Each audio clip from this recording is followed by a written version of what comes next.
I do think, Tim, you're right in that the middle class particularly, if we can get a big enough megaphone, if we can help them to listen to us enough, they will realize how harmful the Republican and Horner, who calls himself an independent, but excuse me, he's a Republican, how harmful their He calls himself a Republican. Yeah, well, he's been a Republican his whole life, for Pete's sakes. Does he think we've had a brain bypass?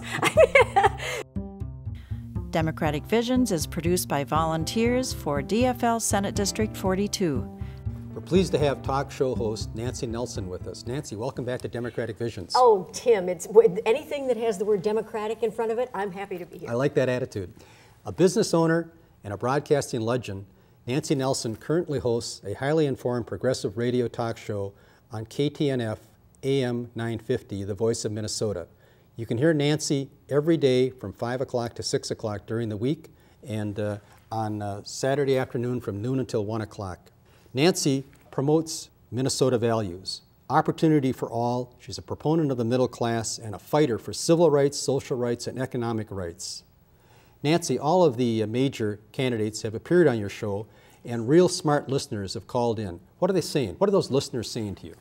For the most part, they have an awareness that this is perhaps the most significant election in the lifetime of many of us.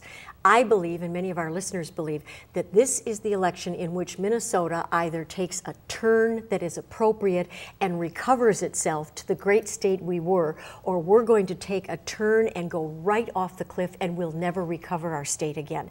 I believe that. I think it's that urgent, and our listeners seem to have grasped that thought as well. A crossroads election. Oh, absolutely.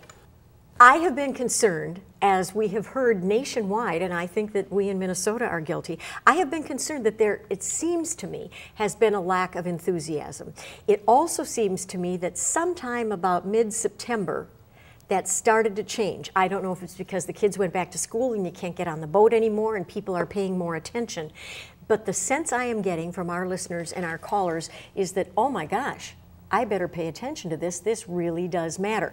And of course, if we don't get the steam up, if we don't become emotional about this, we're going to let the wrong thing happen. Well, we both know that polls are just a snapshot, but Yes. the polls seem to indicate that what you're saying is absolutely dead on, that the electorate is now paying attention and that they're listening to the messages of the candidates and they're accepting Mark Dayton's message and rejecting the message of Emmer. Do you sense that when you talk to the people that call into your program? Well, of course, yes. But of course, Tim, we are a progressive, liberal talk station. So the people who call in, for the most part, are going to be agreeing with us. Every now and then I get the caller who says, are you out of your mind? Are you living in la-la land? But there is a sense of urgency. There is a sense that when Mark Dayton talks about raising taxes on people who make over 130 and 150. I prefer to use that the expression a fair tax system. It is a fair tax. It's absolutely absurd that people in the middle class bracket that earn perhaps $40,000, $50,000, $70,000 a year are paying essentially the same percentage of their income as people who are making $500,000 and over $1 million. And in many cases, those making over $1 million are paying a smaller percentage than the people in the middle class. No wonder we're trouncing the middle class to death. And Mark Dayton has that vision. He sees that clearly. But really, it's a double whammy because not only does Mark Dayton want to protect the middle class, Tom Emmer wants to increase property taxes. I mean, there's no question about penalize the middle class. So does Horner. And Horner wants to throw that sales tax out on what the middle class people have to buy day in and day out. So it's really a double whammy, it seems to me. Well, you're absolutely right. And let's not forget that both Emmer and Horner have proposed in their projections that they want to immediately lower the tax rates on corporations and big business, Republicans. and eventually eliminate them altogether. As if these corporations and big business don't drive on our roads, they don't use our police and our fire departments and all of the utilities. I mean, it's absolutely insane. And for Horner to say we need to eliminate corporate taxes and indeed will make up the difference by taxing the middle class on their clothing and other services. It's beyond distressing. It seems to me on the fundamental level it is immoral to harm the people who are the backbone of this country that much. the middle class particularly, if we can get a big enough megaphone, if we can help them to listen to us enough, they will realize how harmful the Republican and Horner, who calls himself an independent, but excuse me, he's a Republican, how harmful their He calls himself a Republican. Yeah, well, he's been a Republican his whole life, for Pete's sakes. Does he think we've had a brain bypass?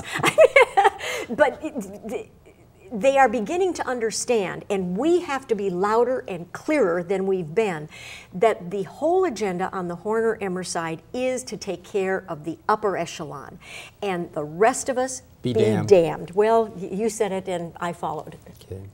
Well, if it's not Mark Dayton, it's Tom Emmer. Tom Horner is meaningless. Horner is sort of meaningless. But imagine the horror, and I mean it seriously, I'm not being funny, what would happen to this state under a governorship of Tom Emmer? Well, he's Tim Plenty on steroids is what he is. Yeah, if goodness forbid, if Emmer were ever elected, we'd be looking over our shoulder saying, where's Tim Plenty when we want him? Yeah. Imagine that. The interesting thing about getting out the vote and voting is that we know there are more registered Democrats than there are Republicans. So if Democrats simply went to the polls and everybody exercised their astonishing privilege to vote in this democracy, we'd win all the time. So Democrats, you can't sit on the sidelines this time. Sort of control their own fate, in other words. Exactly. And you've got to volunteer for phone banks, and you've got to have signs in your front yard and door knock. And if you think that this is going to happen while somebody else does it, this is not the time to believe in that. If you're not involved, you're putting all of us at jeopardy. Well, I've looked at Mark Dayton's education plan, and I think it really hits home. Doesn't it? He's saying, forget about those 4-day-a-week school days or school weeks. That's ridiculous. Terrible. We cannot educate our children for the future 4 days a week. He says we can't be paying our teachers like $1,300 below the national average. Hello. It's just he's got a program that works for Minnesota. If we work hard, we'll get him elected, and the state will be the better for it. I want people to be very aware that every time we say the word taxes, it seems that almost anybody's been able to get elected in the last many years. I'll lower taxes. Oh, thank goodness, because I shouldn't pay taxes.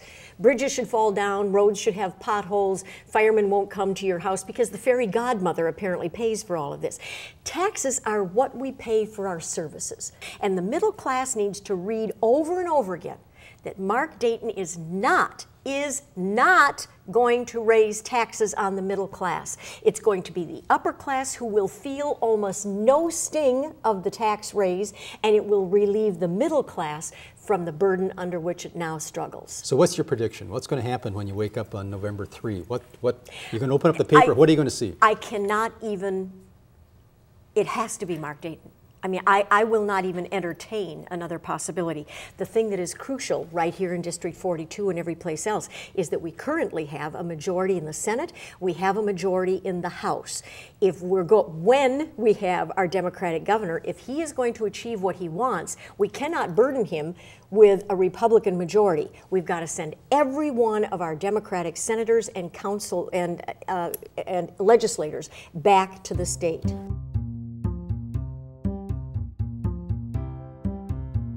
Democratic Visions is produced by volunteers for DFL Senate District 42. Norbert Gurnis, Chair.